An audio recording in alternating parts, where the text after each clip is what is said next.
आप जरा कैमरा उधर को घुमाओ, देखो कैसे बोलती है। आप खुद सोचो। आप ये बताओ, एक भी टेंट लगा है, एक भी चार्जर बोर्ड है। आप यहाँ से थोड़ा सा बाइक लेके आगे जाना और होटल में भी इंटरव्यू करना। वहाँ पे पता है क्या होगा? 100 रुपए मांगेंगे गद्दे के और 100 रुपए होंगे चार्जर बोर्ड के। किसी के पास, मेरे पास तो पैसे हैं, मैं दे दूंगी।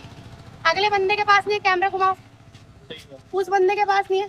गलत बोल रही हूँ भाई? सही बोल रही हूँ ना भाई? प्लीज, मैं हाथ जोड़ के, मैंने पिछली बार भी ये बोला था, इस बार भी मैं यही बोल रही हूँ कि जितने भी बोले आते हैं, जितने भी बोली आती है, उनको ये सुविधा दो। किसी के पास पैसे होते हैं, किसी के पास पैसे नहीं होते। प्लीज आप ये चीज करो। ऐसे नहीं, हर चीज में पैसा नहीं दिखना चाहिए कि नहीं 100 रुपए दो तो सोने को मिलेगा। कुछ लोग बेचारे बिल्कुल ही मिडल है, कुछ है ही नहीं है। 100 रुपए सोने के, 100 रुपए चार्जर के, कहाँ से लाएगा? 250 रुपए की थाली खाने की बंदा कहाँ से लेके आए, कहाँ से लाए? तो मैं यही कहूंगी, रुड़की के बाद ही जो सुविधा मिलती है वो भी यूपी साइड, उससे पहले कोई भी सुविधा नहीं। इवन वॉशरूम के लिए 5 रुपए लगते हैं दिल्ली में, यहाँ पे तो 10 रुपए 15 रुपए। कहाँ जाएगी? चलो बोले तो कहीं भी। यूपी में बहुत सुविधा मिलती है, हरिद्वार से रुड़की तक कोई भी जो यूपी में मिलता है उत्तराखंड में नहीं मिलता। जो यूपी में कोई यहाँ नहीं है, क्यों नहीं है? भोलेनाथ तो हमारे उत्तराखंड में ही है, तो यहाँ होनी चाहिए ना। तो बोला, बोले सपोर्ट करना, ठीक है।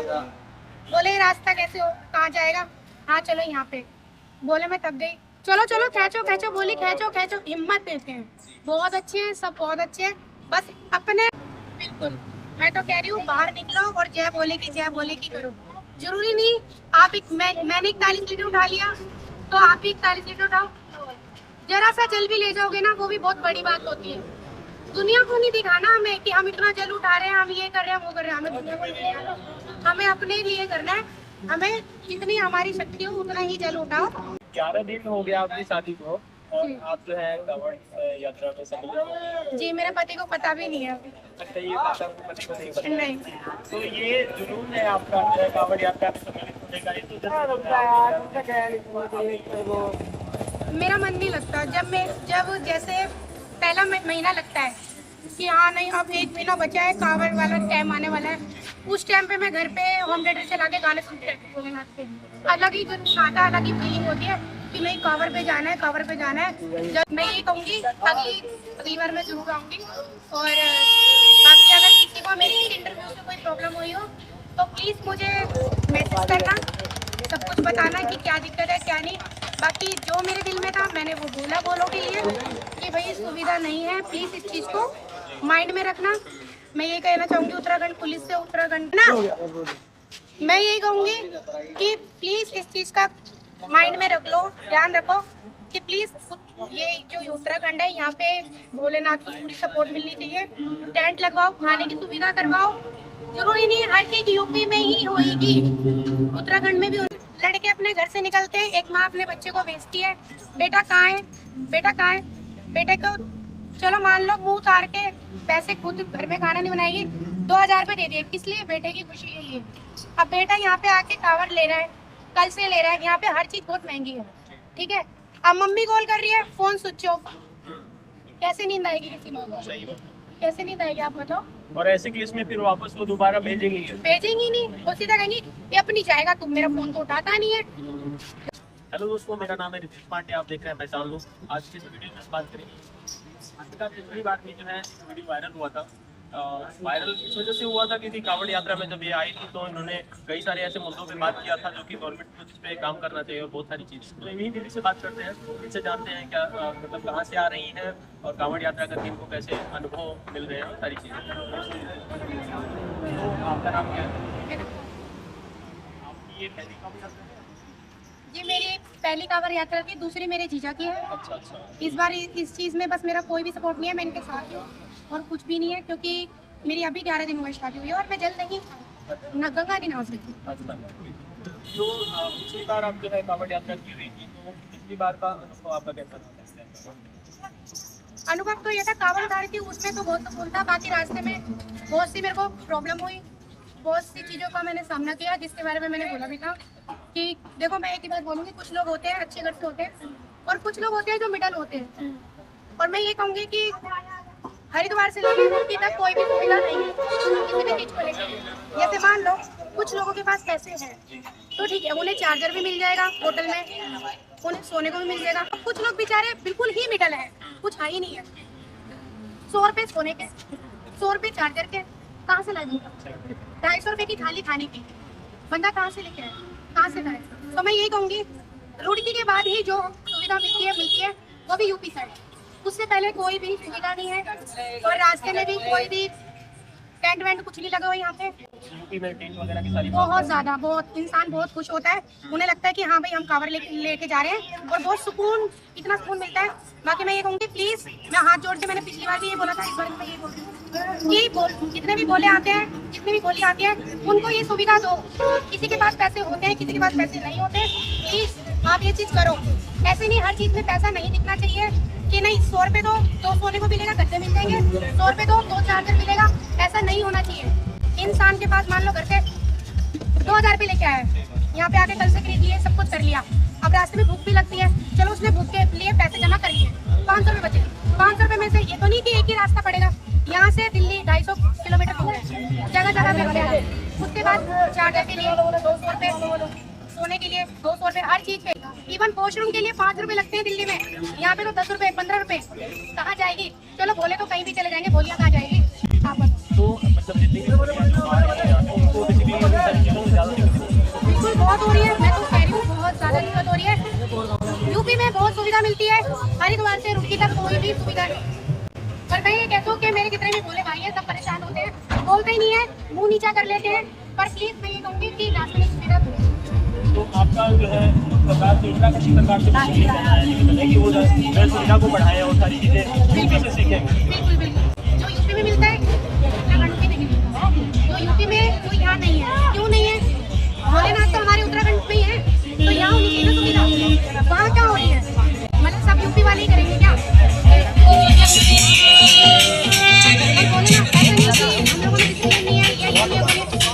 कांवड़ के टाइम पे कितना डिसिप्लिन होता है, पहली मार की अधिकतर दिन उतना डिसिप्लिन या उतनी अच्छी लैंग्वेज भोलेनाथ की हो, जितने भी बोले हैं सबकी लैंग्वेज अच्छी है, सब सपोर्ट करते हैं। कुछ भी पूछ लो, हर बात पे बोली हर चीज पे जी बोली जी हाँ, बस ये लगाते हैं।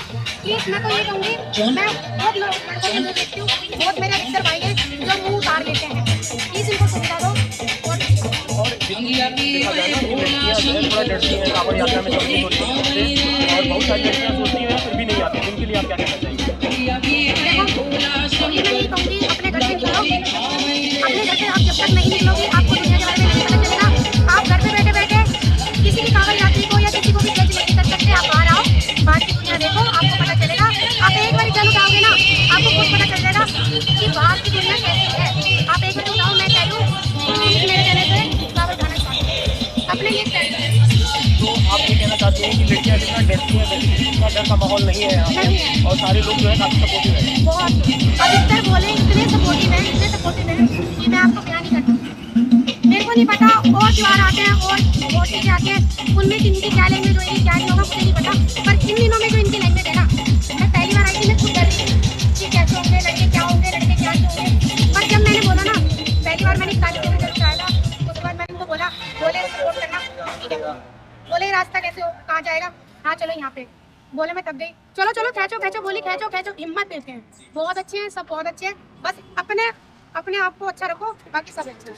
40 लीटर तेल लेके आई थी जी तो अकेले आई थी किसके साथ? अकेले आई थी, मेरे भाई की जाके उसके नाम की तो बड़ी बात होती है अकेले की लड़की जो है आपको मतलब वहाँ पे, तो आपने जो है एक क्राइटेरिया सेट कर दिया कि लड़कियों को डरने की जरूरत नहीं है और जो है उनको भी बढ़ चढ़ के कांवड़ यात्रा में बिल्कुल।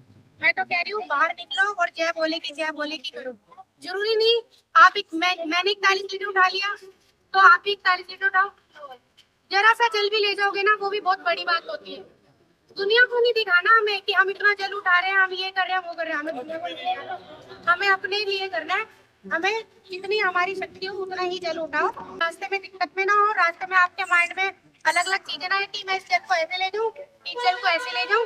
जितना आपके मन में हो उतना ही जल उठाओ, बाकी घर से बाहर निकलो और कांवर लेने आओ। 11 दिन हो गया आपकी शादी को और आप जो है कांवड़ यात्रा में सम्मिलित हो। जी, मेरे पति को पता भी नहीं है। अच्छा, ये बात आपको पति को नहीं पता। नहीं। तो ये जुनून है आपका जो है कांवड़ यात्रा में सम्मिलित होने का, ये